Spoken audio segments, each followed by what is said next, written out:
Es un gusto para nosotros estar hoy compartiendo con ustedes un mensaje de las Sagradas Escrituras.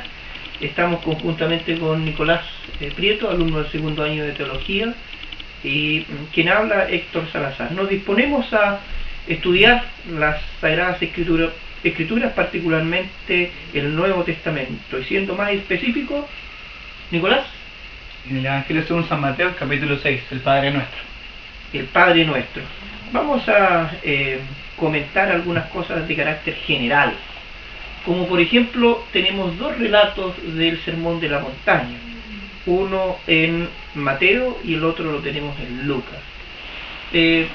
¿Cuáles son los auditorios, Nicolás? Bueno, cuando uno comienza a estudiar un poco más, puede notar que el libro de Mateo fue escrito principalmente para un pueblo judío, mientras que el libro de Lucas fue escrito por un gentil y para un pueblo gentil, pagano, más directamente. Claro, y al advertir que podríamos decir que los auditorios son distintos, nosotros tenemos que reconocer que la oración tiene una connotación distinta. Para los judíos que practicaban por lo menos 3 oraciones diarias, entonces la oración aquí es un reproche. Para los gentiles que no hacen de la oración un medio, permíteme recordar a Aristófanes, ya quien hablaba de la oración de una manera profana, dicen los estudiosos. Por lo tanto, para los griegos la oración no significa aquí un momento sagrado, ni distinto, ni diferente, pero sin embargo aquí la oración es una llamada de Dios para hacer algo distinto, en un tiempo distinto, en un lugar distinto. ¿Qué piensas tú de esto, Nicolás? Creo que es importante recalcar, como bien usted decía, el sentido que le da a cada pueblo la oración, que si bien cada uno destaca cosas diferentes, es un mismo hombre el que lo dice, el cual es Jesús.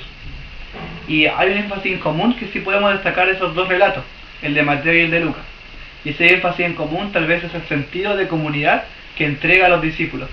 Es un recordatorio desde el principio, cuando comienza diciendo Padre Nuestro, y en el final, cuando termine diciendo líbranos del mal. Siempre está el sentido de comunidad, el preocuparse los unos por los otros. Muy bien. ¿Qué tal que si comenzamos a acercarnos al texto por allí en el capítulo número 6 de Mateo, versículo número 5? ¿Qué tal que si nos ayudas con la lectura? Dice: y cuando ores, no seas como los hipócritas, porque ellos aman el orar en pie en las sinagogas y en las esquinas de las calles, para ser vistos de los hombres. De cierto os digo que ya tienen su recompensa. ¿Qué palabra nos llama la atención? A mí me llama la atención, Nicolás, no sé si a ti, la palabra hipócrita.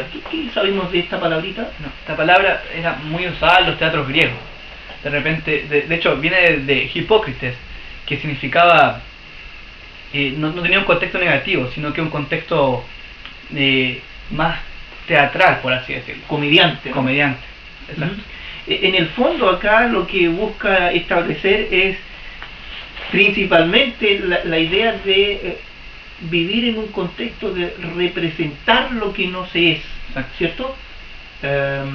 Bueno, ¿qué más podemos decir nosotros de eso?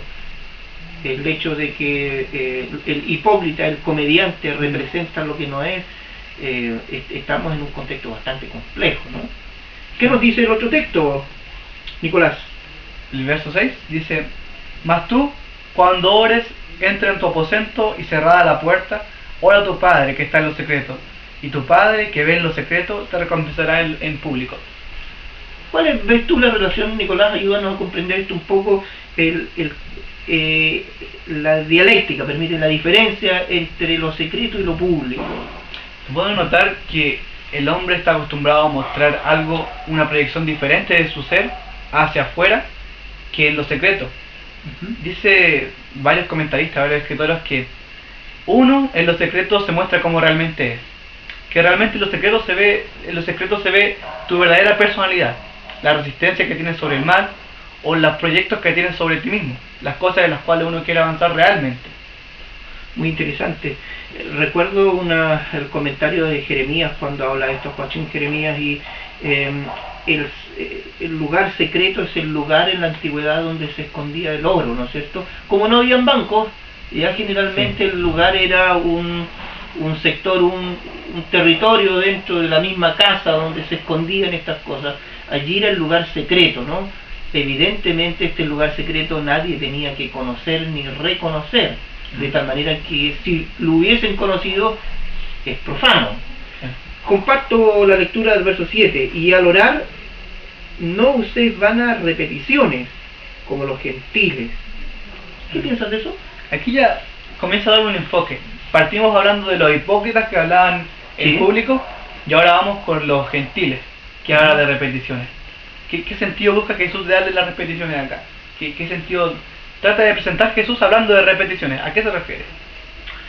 De acuerdo a lo que encontramos en el lenguaje de Jesucristo, la repetición tiene de suyo esconder principalmente el objetivo central de mi necesidad. La mucha palabrería esconde la necesidad. Y en última instancia, y pasa generalmente en el ámbito formal de las cosas, ¿no? Ir a atender esta cuestión de una manera más formal, de una manera clara, honesta, advirtiendo, por cierto, la necesidad.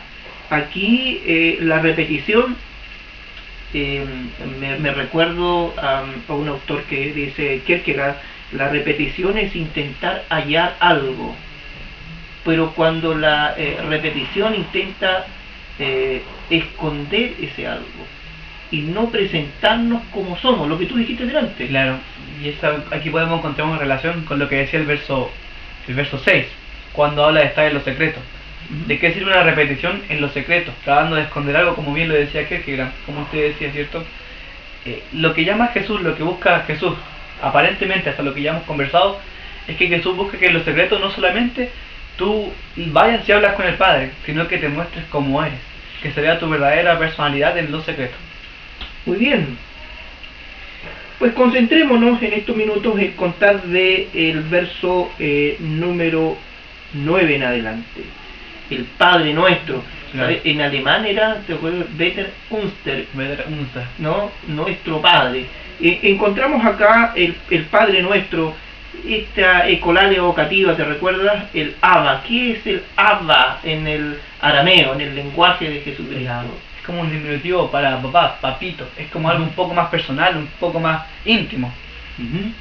En otras palabras, este concepto Abba, mi Padre, es precisamente un lenguaje infantil, recogido por Jesucristo, ¿no es cierto?, de los niños. Nunca era Dios, por lo menos en la literatura rabínica, mencionado de esta manera. Habrá que entender que este lenguaje Abba, tan común, podría ser profano para el, ¿qué piensas tú?, para el oído de un sacerdote de aquel tiempo. ¿Crees tú que eso era posible? Uno puede llegar a pensar que sí, ya que la religión en ese momento se estaba dejando llegar mucho por la tradición. Muchas cosas de la Torá, del Pentateuco que nosotros conocemos, fueron dejándose aparte por la tradición rabínica. Ciertamente. Entonces Jesús habla acá con un mensaje bastante importante. Padre nuestro que estás en los cielos, santificado sea tu nombre. Por cierto, los cielos es el lugar donde se ve todo, dice un autor.